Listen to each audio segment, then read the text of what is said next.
To the story now, the MK party has slammed the decision by Higher Education Minister Dr. Nobuhle Nkabane to withdraw recent SETA chairperson appointments as inauthentic. The list included politically connected individuals, among them Buyambo Mantashe, who is the son of Minister Gwede Mantashe.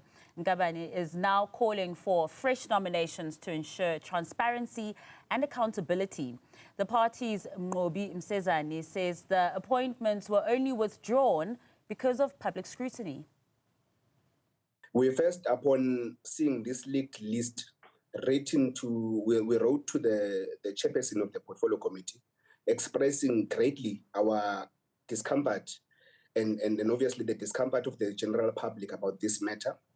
And then we further, obviously through the organizational national spokesperson, who released a letter to that effect or a public statement to further express the views of the organization that this act of the minister is tantamount to nothing less than a thief that steals and then further returns the goods as if that was a genuine exercise. So we do not believe, as the MK party deployees to the Portfolio Committee for Education and Training, that this was a genuine exercise. Meanwhile, Outer CEO Wayne Duvenage has welcomed the withdrawal. We welcome this decision to reset those nominations or the names for the board chairpersons because, that wasn't going down well. And we could see the furor that erupted both in politics, in the political space, as well as in civil society. So it's good that the minister has been able to make this decision. The question now is, what are and who are the people that we find, that she finds to put on this board? Joining me now is the chairperson of the Higher Education Committee, Tebogo Letsie. Chairperson, thank you so much for joining us this evening. And I guess I'd like us to start with, before we even get to your reaction about the minister's withdrawal, as to what exactly transpired in a parliament that led to you getting the EFF MP Sihle Lonzi removed from this week's sitting. I mean, of course, for clarity purposes, for those who may have only caught the tail end of that video that went viral. No, thank you very much. Good evening to you, Masa, and viewers of Newzroom Afrika. Thanks for having us. I think to begin is that we had a meeting scheduled on Wednesday with the Department of Higher Education and Training and Construction SETA to get a sense of how far have they been in implementing the recommendations of a forensic report where the department or the SETA paid 18.9 million on, called the Tuja report on the affairs of the SETA. And then when the meeting started, I indicated to members that I have received 2 letters, one from Honorable Sihle Ngubane of MKP and the other from Honorable Karabo Khakau of the TA a day before, asking me as the chairperson if I have received the confirmation that the minister has appointed people, because there was a leaked list that was doing the rounds.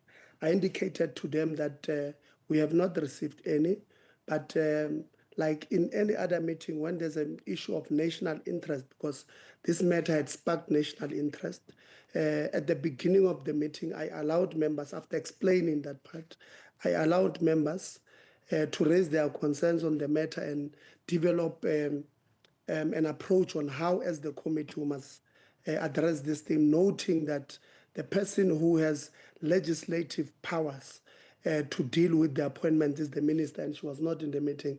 She was attending cabinet. Members, all of them in the meeting, from all political parties that were present at the time, agreed that we will defer this matter. They instructed the chairperson to write a letter to the minister to inform her that in our meeting next week on the 21st of May, she must also bring a report of this nature. She must send it to us by no later than 19 May 2025 on a Monday so that members can go through it. We then agreed that others were saying, let's ask the DG, but upon looking at the legislation, we then agreed, because the DG plays no role in the appointments of board chairpersons. So we then agreed that we'll pack the matter to the relevant person, which is the minister. Mr. Lonzi was not in the meeting at the time. He arrived late. When he arrived, other members asked questions. And when I gave him an opportunity to speak, he then wanted to speak to the issues that the committee resolved, that let's pack it for the relevant person, which was the minister. And then when I tried to explain to him that, look, the committee has taken a resolution, let's respect it, let's pack it. And then he decided to undermine the rulings of the chair. Members of the portfolio committee, all of them, all political parties called him to order, told him this is not a chairperson issue, it's a committee resolution, and the chairperson is our spokesperson. He is relaying that matter to yourselves. But he decided not to even listen to them, became rowdy when they were calling, when a member is on the platform calling a point of order. He was rowdy, opening the mic, and I begged him, I asked him, unfortunately, because the whole row took about 20 minutes, and other members were saying, but Chair, you have legislative powers here to bring us, to bring the meeting back to its decorum. And I had to act, I had to exercise Rule 66 and Rule 70 of the National Assembly by ejecting him out of the meeting. There's a misconception or misinformation doing the rounds that we removed him because we wanted to protect the son of Minister Mantashe. It's not true. That question was not even there. He only made it when the security was taking him out. He said, I'm protecting these people, I'm protecting protection. But in a nutshell, this is what would have led to that thing. I'm sure if you can speak to, if you can look at the videos of the meeting, you will see. If you can speak to all political parties present, they will corroborate this thing. This is just a smoke screen, a political ploy that has been, employed by the EFF just to, I don't know, just to achieve what. Now, in that altercation as well, you were labelled as a bodyguard, you've mentioned spokesperson, as a lawyer as well. And I hear you, speaking about the EFF MP for being late and not understanding that the matter was resolved prior. But why did you insist that the DG not answer the questions? I know you're saying, look, the matters of appointments of these chairs lie with the minister, but considering that the DGs also do work with the SETA chairpersons because the SETA chairpersons report to them, wouldn't you then allow that space to have the DG give some sort of an answer? No, it's not true that the DG works with the SETA chairs. In fact, legislation is very clear.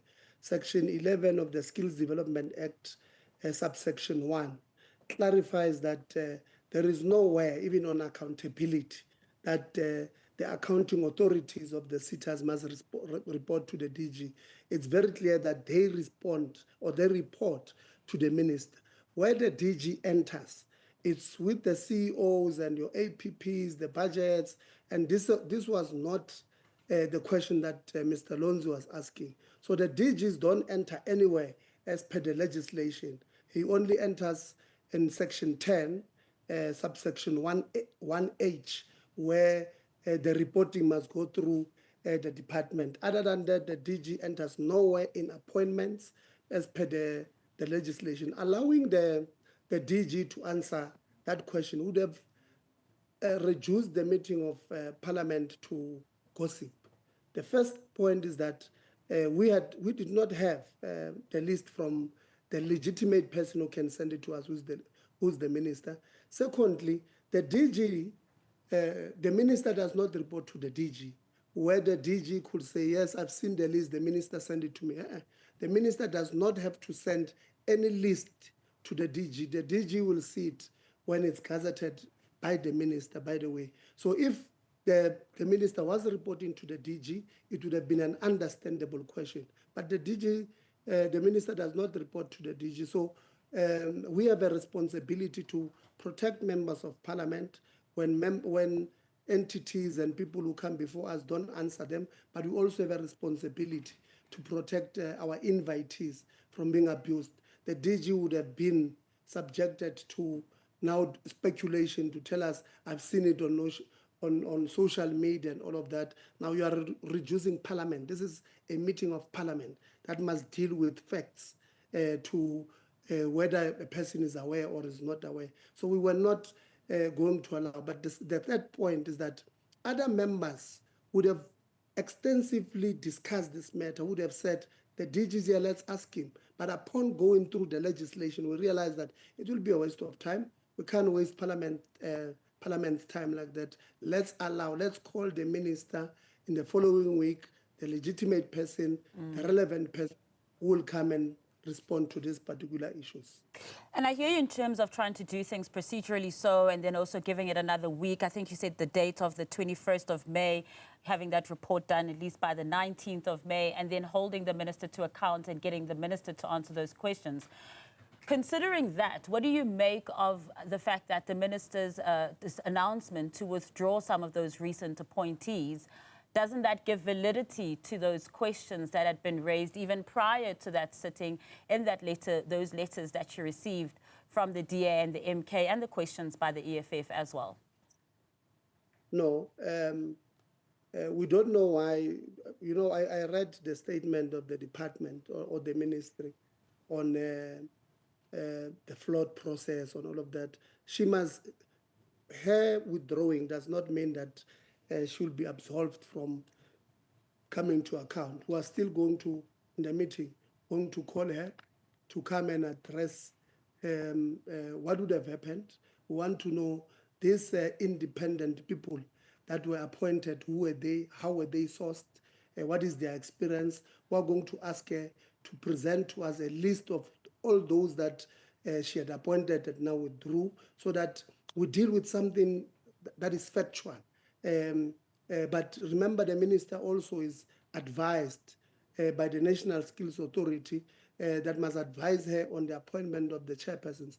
We want to know what would have been their advisor, and if they did not see anything wrong, we ought to also look at what is the experience of the National Skills Authority. So the minister coming in the following week, does not change anything. Her withdrawing these things, she will still have to explain, because we wrote to her on Wednesday and we told her she must give us the list of these things by Monday. It's a pity that she withdrew. You think it's a pity, Chairperson, even though there is those serious allegations that it is, of course, a minister's son who's now been appointed as chair? There's clear nepotism that it would be involved there.